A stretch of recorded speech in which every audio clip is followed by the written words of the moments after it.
Mackenzie Key is 2 weeks into her recovery at the Odyssey House in Salt Lake City. So I had 5 years sober and made a dumb decision to numb the pain of losing my dad. And you could only find fentanyl. Key says she started with prescription pills, went to heroin, and then fentanyl. And she says she's one of the very lucky few who's never overdosed. Every time I would use, I always had that question in my head: Is this the one that's gonna take me? Is this the one where I'm gonna overdose? And even though that is a fear, I still continue to use. Key says she was struggling to deal with the loss of her father, and the drugs made it feel like the impossible was possible. But now that she's getting sober, she says she's having to feel that grief and loss all over again because she didn't deal with it before.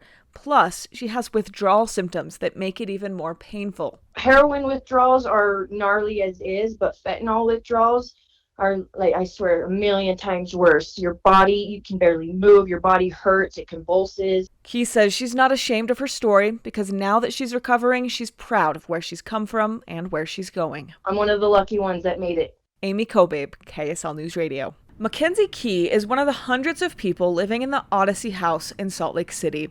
She says that before she came here, she was looking for any way to numb the pain of losing her father.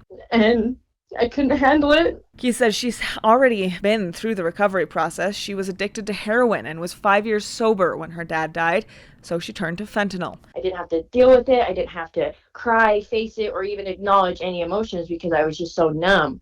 But now that I'm in recovery and I'm sober, it's like I'm dealing with his death all over again because I never dealt with it the proper way. I just numbed it with the drugs. Key is one of the lucky few who haven't overdosed, but she says her fentanyl addiction has still hurt her and those around her. I've burned a lot of bridges that I'm trying to make amends with now. Thankfully, I still have my babies. I have 3 beautiful children, and I have my mom.